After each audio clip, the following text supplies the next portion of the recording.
Welcome to Logan's Mosh Pit. Glad to have you here. Do me a favor and please subscribe if you haven't already. Gather round, bookworms, because the time has come for a new episode of Rock and Read. Today, you will get to hear Chapter 7 of Elvis and Me by his wife, Priscilla Presley. Let's see what Chapter 7 has in store for us. It was a cold, snowy day in March 1962, nearly 2 years since Elvis had left Germany. In the late afternoon, I received a call from him. It had been months since we last spoke. "I'd like to make arrangements for you to visit me in Los Angeles," he said. "Do you think we can work it out?" Stunned, I blurted, "What? I'm not sure. Oh, God, I wasn't expecting this. It's going to take some time, some planning." I didn't think my father could ever be persuaded to let me go. There were several phone calls with Elvis trying to say all the right words to please my parents. I had separate talks with my mother, hoping she'd help me convince Dad. Once again, Elvis met every one of Dad's demands. That we wait until I was out of school for the summer, that Elvis send me a first-class round-trip ticket, that he send my parents an exact itinerary of my daily activities for the 2 weeks I'd be in Los Angeles, that I'd be constantly chaperoned, and that I write my parents every day. The next few months might as well have been years. I marked off each day on the calendar until we would be together. When the plane landed in Los Angeles, I found the terminal bustling with vacationing students, but I easily spotted Joe Esposito, who was still working for Elvis. It was good to see Joe. His big smile and warm embrace were comforting. I loved hearing him tell me I looked great. I didn't think I did. The last time Elvis saw me, I had been 14 years old and 5 pounds lighter. I was afraid that he might be disappointed when he saw me, that he might send me home the next day. I got my first glimpse of Los Angeles when we drove in from the airport. It was beautiful, a far cry from the drabness of Germany. As we passed the MGM studios in Culver City, Joe said, "That's where Elvis films most of his movies."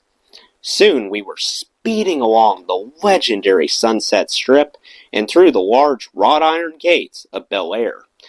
I was entering a world I never experienced.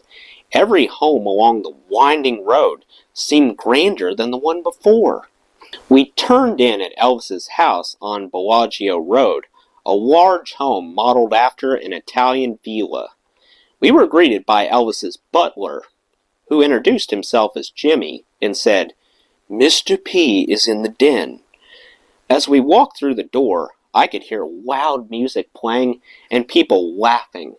Joe led me downstairs. Before entering, I took a deep breath.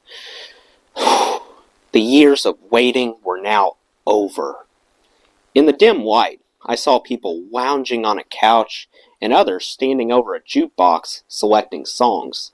Then, I spotted Elvis, dressed in dark trousers, a white shirt, and a black captain's hat.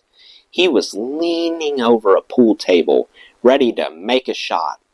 I wanted to run to him, but this room full of people was not the setting I had dreamed of for our first meeting. I continued to stand there, watching him. He looked up and saw me, and after a slight pause, his face lit up with a smile. "There she is," he shouted, throwing down his cue stick. "There's Priscilla." He made his way over to me, picked me up in his arms, and kissed me. I held on to him for as long as I could, until he put me down. "It's about time," he said, joking. "Where have you been all my life?" Aware that every eye in the room was on us, I was uncomfortable and embarrassed. I quickly wiped the tears from my face before anyone noticed. Elvis took my hand and introduced me around, and then we sat down together. "Baby, I'm so glad you're here," he kept saying. "I can't wait to show you around. You've grown up. You look great. Let me look at you. Stand up." As his eyes surveyed me, I became increasingly self-conscious, and I didn't want him looking too long. He might find flaws. He looked terrific, although I was surprised to see that the blondish hair he'd had in the army was now dyed black. He looked thinner, happier. "Don't go away," he said. He kissed me lovingly, then returned to the pool table to finish his game. The night seemed to go slowly, too slowly. While Elvis continued his game, a few of the girls eased their way over to me and started talking. They said Elvis threw parties almost every night.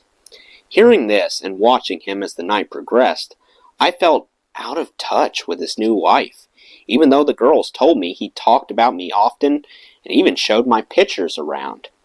Playing pool, Elvis laughed and joked around, and when one of the girls bent over the table to attempt a shot, Elvis poked her in the backside with his pool cue. She shrieked in surprise, and everyone laughed, everyone except me. I couldn't help noticing that there had been a slight change in Elvis. He had left Germany a gentle, sensitive, and insecure boy. Through the course of the evening, I'd see that he now was mischievous and self-confident to the point of cockiness. He also seemed quick to anger. When a girl cautioned him to watch out for a glass that was perched precariously on the edge of the pool table, he shot her a dirty look as if to tell her, "Move the glass yourself." I felt a surge of uneasiness. I was unsure of what to do or say. Between shots, he'd come over and give me an affectionate kiss, ask if I was all right, and then move back for his next shot. Meanwhile, the curious stares of his female admirers never left me. It was after 12:30 a.m. when Elvis finally sat down next to me. Now, it was like the old days in Germany. He was suggesting that we go to his bedroom. "Up the stairs, the first door to your right," he said. "The lights are on. I'll be right up." I started to rise. "Wait a few minutes until I get up and leave," he said. "That way, it won't look so obvious." I wasn't sure if I liked that. I knew he was protecting me, but there were so many pretty girls around. I wanted to make sure everyone knew he was mine, at least for as long as I was here. I had waited too long to be discreet. I got up, stretched a little, and politely said goodnight to everyone, hoping that they would know exactly where I was going. I ran up the stairs and easily found Elvis's bedroom. How different it was from his ordinary-looking quarters in Germany. I never imagined him living in such luxury, thick carpets, exquisite furnishings, but the room had a welcoming, lived-in feeling. And then my eyes fell on the king-size bed in the middle of the room. I immediately thought of how many women might have slept there, whose bodies he had embraced and fondled, and even worse, whose lips had passionately pressed his and driven him to ecstasy. I couldn't think about it anymore. I walked over to the French doors, which overlooked the driveway, and saw Elvis's guests exchanging good nights as they got into their cars. Knowing he'd probably be coming up soon, I rushed into the large adjoining bathroom.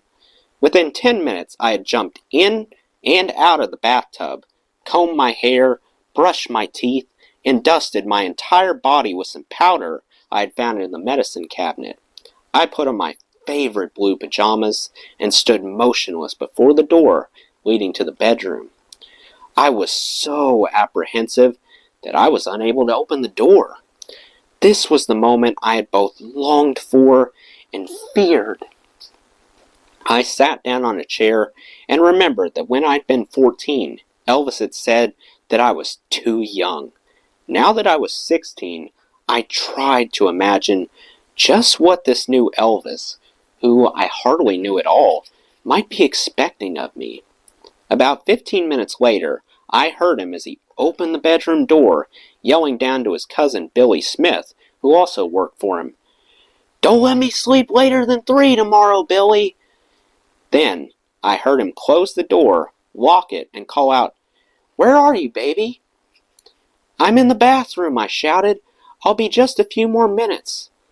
"Don't take too long. I want to see my girl." I still couldn't move. He called again, "What are you doing in there, Scylla? No one takes this long to get ready for bed." It was the moment of truth. Taking a deep breath, I opened the door and walked out. Elvis was lying on the bed, facing me. I walked slowly toward him, climbed into the bed, and lay down next to him. Our faces were only inches apart. It was such an unexpected moment of tenderness that I was mesmerized looking into his eyes. We lay there for what seemed like a long time, staring at each other until our eyes filled with tears. Elvis softly touched my face. "God," he whispered, "you don't know how much I've missed you. You've been an inspiration to me. Don't ask me why, but I haven't been able to put you out of my mind since I left you in Germany. It's been the one thing that's kept me going." I couldn't hold back any longer. Tears streamed down my face. Elvis took me in his arms and held me close, but I couldn't get close enough. If I could have, I would have. "It's gonna be all right, baby. I promise you. You're here now, and that's all that matters. We'll have a good time and not think about you going back." As we lay in the dim light, he soon discovered that I was still as untouched as he had left me 2 years before. Relieved and pleased, he told me how much this meant to him. It was as if every feeling I had as a woman began to emerge, and I began kissing him passionately. I wanted him. I was ready to submit entirely to him. He returned my passion. Then abruptly, he stopped. "Wait a minute, baby," he said, speaking softly. "This can get out of hand." "Is there anything wrong?" I was fearful that I wasn't pleasing him. He shook his head, kissed me again, then gently put my hand on him. I could feel for myself just how much he desired me, emotionally and physically. He pressed his body to mine, and it felt wonderful. "Elvis, I want you." He put his finger to my lips and whispered, "Not yet, not now. We have a lot to look forward to. I'm not going to spoil you. I just want to keep you the way you are for now. There will be a right time and place, and when the moment comes, I'll know it." Although confused, I wasn't about to argue. He made it clear that this was what he wanted. He made it sound so romantic, and in a strange way, it was something to look forward to, just as he had said. Later that night, he told me that I had to stay with friends of his, George and Shirley Barris. Although I protested, Elvis said, "I don't want to go back on my promise to your father. Besides, if he found out you were staying with me, he'd make you go right home." It didn't make any sense, but I got out of bed, and Elvis had Joe drive me over to the Barris' house, where I would spend the night, reluctantly. Later, I found out through one of the wives whom I had befriended the reason for my spending that first night with George and Shirley.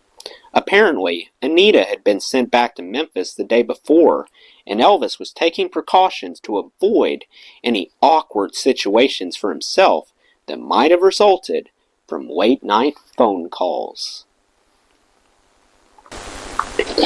Well, that's the end of Chapter 7. Let me know what you thought of this chapter in the comments below. That does it for today's video, guys. I hope you enjoyed. Make sure to like, comment, and subscribe if you haven't already. I really appreciate the support. I'll see you next time. Till then, rock on.